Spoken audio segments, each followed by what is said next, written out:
ಕರಾವಳಿ ಭಾಗದಲ್ಲಿ ದ್ವೇಷದ ಜ್ವಾಲೆ ಧಗಧಗಿಸ್ತಾ ಇದೆ. ಬ್ಯಾಕ್ ಟು ಬ್ಯಾಕ್ ಹತ್ಯೆಗಳಾಗ್ತಾ ಇದೆ. ಈ ಬೆನ್ನಲ್ಲೇ ರಹೀಂ ಹತ್ಯೆಯ ವಿಚಾರಕ್ಕೆ ಸಂಬಂಧಪಟ್ಟಂತೆ ಪೊಲೀಸರ ತನಿಖೆ ಚುರುಕುಗೊಂಡಿದೆ. ಬಂಟ್ವಾಳದಲ್ಲಿ ಅಬ್ದುಲ್ ರಹಿಮಾನ್ ಹತ್ಯೆಯ ಪ್ರಕರಣ ಮತ್ತಿಬ್ಬರು ಆರೋಪಿಗಳನ್ನ ಪೊಲೀಸರು ಬಂಧಿಸಿದ್ದಾರೆ ಅನ್ನೋದು ಗೊತ್ತಾಗ್ತಾ ಇದೆ. ಈ ಮೂಲಕ ಬಂಧಿತರ ಸಂಖ್ಯೆ 5ಕ್ಕೆ ಏರಿಕೆಯಾಗಿದೆ. ಸುಮಿತ್ ಮತ್ತು ರವಿರಾಜ್ ಬಂಧಿತ ಆರೋಪಿಗಳು ಅಂತ ಗುರುತಿಸಲಾಗಿದೆ. ಈವರೆಗೂ ಬಂಧಿತ ಆರೋಪಿಗಳ ಸಂಖ್ಯೆ 5ಕ್ಕೆ ಏರಿಕೆಯಾಗಿರುವಂಥದ್ದು. ಈ ಮೊದಲು 3ರನ್ನ ಬಂಧಿಸಿದ್ರು ಪೊಲೀಸರು, ಈಗ ಮತ್ತಿಬ್ಬರನ್ನ ಬಂಧಿಸಿದ್ದಾರೆ. ಅಲ್ಲಿಗೆ ಬಂಧಿತರ ಸಂಖ್ಯೆ 5 ಆಗಿದೆ. ಪೊಲೀಸರ ಇನ್ವೆಸ್ಟಿಗೇಷನ್ ಕೂಡ ಚುರುಕುಗೊಂಡಿರುವಂಥದ್ದು. ಈ ಹತ್ಯೆಗೆ ಕಾರಣ ಏನು? ವೈಯಕ್ತಿಕ ಕಾರಣ ಇತ್ತಾ, ಅಥವಾ ಈ ಹಿಂದೆ ನಿರಂತರವಾಗಿ ನಡ್ಕೊಂಡು ಬರ್ತಾ ಇತ್ತಲ್ಲ ಸರಣಿ ಹತ್ಯೆ, ಅದರ ಮುಂದುವರೆದ ಭಾಗನ ಇದು ಅನ್ನೋದು ಗೊತ್ತಾಗಬೇಕಿದೆ. ಮತ್ತೊಂದು ಕಡೆ ಈ ರೀತಿಯ ಕೋಮು ಸಂಘರ್ಷಗಳನ್ನು ನಿಯಂತ್ರಿಸುವಂಥ ನಿಟ್ಟಿನಲ್ಲೂ ಕೂಡ ಸರ್ಕಾರ ಒಂದಿಷ್ಟು ಕ್ರಮಗಳನ್ನು ತೆಗೆದುಕೊಳ್ತಾ ಇದೆ. ಕೋಮು ಹಿಂಸೆಯ ತಡೆಗೆ ವಿಶೇಷ ಕಾರ್ಯಪಡೆಯನ್ನು ಕೂಡ ರಚನೆ ಮಾಡಿರುವಂಥದ್ದು. DIGP ಅವರ ನೇತೃತ್ವವನ್ನು ಇದಕ್ಕೆ ವಹಿಸಲಾಗಿದೆ. ನಕ್ಸಲ್ ನಿಗ್ರಹ ಪಡೆಯ 248 ಅಧಿಕಾರಿಗಳನ್ನು ಈ ಪಡೆಗೆ ಈಗಾಗಲೇ ವರ್ಗವನ್ನು ಮಾಡಲಾಗಿದೆ. ಅದರ ಜೊತೆಗೇನೆ ದಕ್ಷಿಣ ಕನ್ನಡದ SP ಮತ್ತು ಮಂಗಳೂರು ಕಮಿಷನರನ್ನು ಕೂಡ ಎತ್ತಂಗಡಿ ಮಾಡುವ ಮೂಲಕ ಪರಿಸ್ಥಿತಿಯನ್ನು ಹತೋಟಿಗೆ ತರುವ, ಈ ರೀತಿಯ ಕೋಮು ಸಂಘರ್ಷವನ್ನು ಅಥವಾ ಈ ರೀತಿಯ ಹತ್ಯೆಗಳನ್ನು ನಿಯಂತ್ರಿಸುವಂತಹ ನಿಟ್ಟಿನಲ್ಲೂ ಕೂಡ ಒಂದಿಷ್ಟು ದಿಟ್ಟ ಹೆಜ್ಜೆಯನ್ನು ಸರ್ಕಾರ ಇಟ್ಟಿದೆ.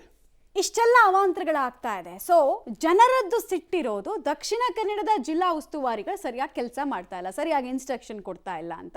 ಪ್ರಮುಖವಾಗಿ ದಿನೇಶ್ ಗುಂಡೂರಾವ್ ಅವರ ಕಾರ್ಯವೈಖರಿ ಬಗ್ಗೆ ಅಸಮಾಧಾನಗಳು ಕಾಂಗ್ರೆಸ್ ಪಕ್ಷದಲ್ಲೇ ಎದ್ದಿದೆ. ದಿನೇಶ್ ಗುಂಡೂರಾವ್ ವಿರುದ್ಧ ಪಕ್ಷದಲ್ಲಿ ಬೇಸರ, ಕರಾವಳಿ ಕಾಂಗ್ರೆಸ್ ಮುಸ್ಲಿಂ ಮುಖಂಡರಿಂದ ಆಕ್ರೋಶ, ರಾಜೀನಾಮೆ ಪರ್ವ ಎಲ್ಲ ನೋಡಿದ್ವಿ ನಾವು. ಪರಿಸ್ಥಿತಿನ ನಿಯಂತ್ರಣ ಮಾಡೋಲ್ ವಿಫಲ. ಆಮೇಲೆ ಆಚೆ ಬಂದವರು, ನಿನ್ನೆ ಮೀಟಿಂಗ್ನಿಂದ ಆಚೆ ಬಂದವರು ಮುಸ್ಲಿಮರು ಏನ್ ಮಾಡಿದ್ರು ತಪ್ಪು ಅನ್ನೋ ದಾಟಿನಲ್ಲಿ ಹೇಳಿಕೆ ಕೊಡ್ತಾರೆ. ಭೇದ ಭಾವವನ್ನ ಸಮತಕ್ಕಡಿಯಲ್ಲಿ ನೋಡ್ಬೇಕಾದವರೇ ಭೇದ ಭಾವದ ಹೇಳಿಕೆಗಳನ್ನು ಕೊಟ್ರೆ ಅದೇನಕ್ಕೆ ಕಾರಣ ಆಗತ್ತೆ ಹೇಳಿ? ಇನ್ನಷ್ಟು ಗೊಂದಲ ಸೃಷ್ಟಿ ಮಾಡೋದಕ್ಕೆ ಕಾರಣ ಆಗತ್ತೆ. ಅದನ್ನ ದಿನೇಶ್ ಗುಂಡೂರಾವ್ ಅವರು ಮಾಡ್ತಾ ಇದ್ದಾರೆ ಅನ್ನೋದು ಕಾಂಗ್ರೆಸ್ನ ನಾಯಕರು ಮಾತ್ರ ಅಲ್ಲ, ಜನರದ್ದು ಕೂಡ ಆಕ್ರೋಶ. ಕೊಲೆ ಎರಡೂ ಕಾಮಿನಲ್ಲಿ ನಡೆದ್ರು ಕೂಡ ಅದು ಕೊಲೆನೇ. ಅದನ್ನು ಒಂದೇ ತಕ್ಕಡಿನಲ್ಲಿ ಹಾಕೊಂಡು ತೂಗಬೇಕು. ಅದು ಬಿಟ್ಟು ಒಬ್ಬರನ್ನ ಡಿಫೈನ್ ಮಾಡ್ಕೊಳ್ಳೋದು, ಇನ್ನೊಬ್ಬರನ್ನ ಜರಿಯೋದು, ಇದನ್ನೆಲ್ಲ ಯಾಕೆ ಮಾಡ್ತಿದ್ದಾರೆ ಅನ್ನೋದು ಅರ್ಥ ಆಗ್ತಾ ಇಲ್ಲ. ಮಂಗಳೂರಿನಲ್ಲಿ ಕಾನೂನು ಸುವ್ಯವಸ್ಥೆ ಅನ್ನೋದು ಕಂಪ್ಲೀಟ್ಲಿ ಹಳ್ಳ ಹಿಡಿದು ಹೋಗಿದೆ. ಈಗ ಇಬ್ಬರು ಅಧಿಕಾರಿಗಳು ಬರ್ತಾ ಇದ್ದಾರಲ್ಲ, ಅವರು ಪ್ರಾಮಾಣಿಕ ಅಧಿಕಾರಿಗಳು ಇದ್ದೇ ಇರ್ತಾರೆ ಎಲ್ಲ ಕಡೆಗೂ, ಬಟ್ ತುಂಬ ಸ್ಟ್ರಿಕ್ಟ್ ಆಫೀಸರ್ಸ್ನ ನೇಮಕ ಮಾಡ್ತಿದ್ದಾರೆ. ಅಟ್ಲೀಸ್ಟ್ ಅವ್ರು ಬಂದಮೇಲೆ ಸುಧಾರಣೆ ಆಗುತ್ತಾ ಪರಿಸ್ಥಿತಿ ಅನ್ನೋದನ್ನು ನೋಡಬೇಕು. ಅಥವಾ ಅವ್ರ ಕೆಲಸಕ್ಕೂ ಯಾರಾದರೂ ಬಂದು ಕೊಕ್ಕೆ ಹಾಕಿ, ಯಾರಾದರೂ ಒತ್ತಡ ಹಾಕಿ ನಮ್ಮವ್ರನ್ನ ಬಂಧಿಸ್ಬೇಡಿ, ನಮ್ಮವ್ರನ್ನ ಬಂಧಿಸಿ ಅಂತೆಲ್ಲ ಹೇಳಿ ಹಾಳು ಮಾಡ್ತಾರಾ ನೋಡಬೇಕಾಗತ್ತೆ. ಇದ್ದಿದ್ದನ್ನು ಹಾಳು ಮಾಡದೇ ಇರೋ ರೀತಿ ಸರ್ಕಾರ ನೋಡಿಕೊಂಡ್ರೆ ಸಾಕಾಗಿದೆ ಸದ್ಯಕ್ಕೆ. ಜಿಲ್ಲೆಯಲ್ಲಿ ಪದೇ ಪದೇ ಈ ರೀತಿ ಘಟನೆ ನಡೀತಾ ಇದೆ.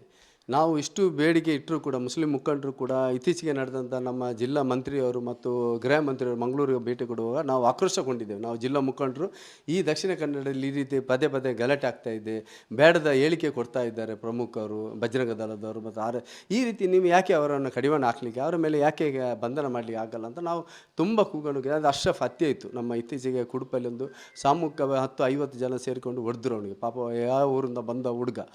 ಹಾಗಿರುವಾಗ ಇದೆಲ್ಲ ನೀವು ಅಷ್ಟು ಇದು ಮಾಡ್ತಾ ಇಲ್ಲ ಅಂತ ಹೇಳ್ಕೊಂಡು ನಾವು ಆಕ್ರೋಶಗೊಂಡು, ಆಗ ನಮ್ಮ ಗೃಹ ಮಂತ್ರಿ ನಮಗೆ ಭರವಸೆ ಕೊಟ್ಟರು, ನಾವೆಲ್ಲ ಅದು ಸರಿಪಡಿಸ್ತೇವೆ, ಇನ್ನು ಮುಂದೆ ಆಗದ ರೀತಿಯಲ್ಲಿ ನೋಡ್ತೇವೆ ಅಂತ ಹೇಳಿಕೊಂಡು ಹೋದ ತಕ್ಷಣ ರಾಹುಲ್ ಹಮೀದ್ ಅಲ್ಪಸಂಖ್ಯಾತರ ಘಟಕದ ರಾಜ್ಯಾಧ್ಯಕ್ಷರಿಗೆ ಮುಖ್ಯಮಂತ್ರಿಯವರು BZ ಜಮೀರ್ ಅಹಮದ್ ರವರು ಕಾಲ್ ಮಾಡಿ ಮಾತನಾಡಿದೆ ಅಂತ ಹೇಳ್ತಾರೆ.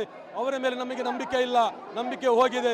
ಕಳೆದ 1 ತಿಂಗಳಿನಿಂದ ಇಲ್ಲಿ ನಡೆದಿರುವ ಅಹಿತಕರ ಘಟನೆಗೆ ನೇರವಾಗಿ ಸರ್ಕಾರ, ಕಾಂಗ್ರೆಸ್ ಪಕ್ಷದ ಸರ್ಕಾರ ಹೊಣೆಯಾಗಿರುತ್ತದೆ. ಕಾಂಗ್ರೆಸ್ ಪಕ್ಷವನ್ನು ದೂಷಿಸಲು ಕಾರಣ ನಾವು ಪಣ ತೊಟ್ಟು ಕಟ್ಟಿದಂತಹ ಸರ್ಕಾರ ಕಾಂಗ್ರೆಸ್ ಪಕ್ಷ. ಹಗಲು ಹಿರುಳು ದುಡಿದು ಬೆವರು ಸುರಿಸಿ ರಕ್ತ ಹಣೆಯನ್ನು ಕೂಡ ಸುರಿಸಿಕೊಟ್ಟಂತಹ ಸರ್ಕಾರ ನಮ್ಮದು. ಈ ರೀತಿ ಮುಸ್ಲಿಂ ಸಮುದಾಯಕ್ಕೆ ಅನ್ಯಾಯವಾದಾಗ ಎಲ್ಲರೂ ಆಕ್ರೋಶ ವ್ಯಕ್ತಪಡಿಸುವುದು ಖಂಡನೀಯವಾಗಿರುತ್ತದೆ. ಆಕ್ರೋಶ ವ್ಯಕ್ತಪಡಿಸುವಂಥ ಸಂದರ್ಭನೇ ಆಗಿರುತ್ತದೆ. ಇದರಲ್ಲಿ ನಮ್ಮ ಹಲವು ಬೇಡಿಕೆಗಳು ಇವೆ.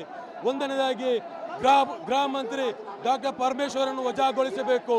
ಎರಡನೇದಾಗಿ ಗೃಹ ಸಚಿವ ನಮ್ಮ ಜಿಲ್ಲಾ ಈಗ ಸರಣಿ ರಾಜೀನಾಮೆ ಕೊಡ್ತಾ ಇದ್ದೇವೆ. ಯಾಕೆಂತಾದರೆ ಇದಕ್ಕಿಂತ ಮುಂಚೆ ಹಲವು ಕೊಲೆಗಳಾಗಿದೆ. ಅದಕ್ಕೆ ನಮ್ಮ ಉಸ್ತುವಾರಿ ಮಿನಿಸ್ಟರ್ ಆಗಿರ್ಬೋದು, ಗೃಹ ಮಂತ್ರಿ ಆಗಿರ್ಬೋದು, ಇಷ್ಟು ತನಕ ನಮಗೆ ಪರಿಹಾರ ಸಿಗಲಿಲ್ಲ. ಬಂದು ಇಲ್ಲಿ ಆಶ್ವಾಸನೆ ಮಾತ್ರ ಮಾಡಿದ್ದಾರೆ. ಇದಕ್ಕಿಂತ ಯಾವ ಪರಿಹಾರ ಕೂಡ ಸಿಗಲಿಲ್ಲ. ಅದಕ್ಕೋಸ್ಕರ ಮುಸ್ಲಿಂ ಸಮುದಾಯ ಇದಕ್ಕೆ ಪರಿಹಾರ ಒದಗಿಸದಿದ್ದರೆ ನಮ್ಮ ಪಾರ್ಟಿಗೆ ರಾಜೀನಾಮೆ ಪಕ್ಕ. 88% ಮುಸ್ಲಿಂಗರ ಓಟು ತೆಗೆದು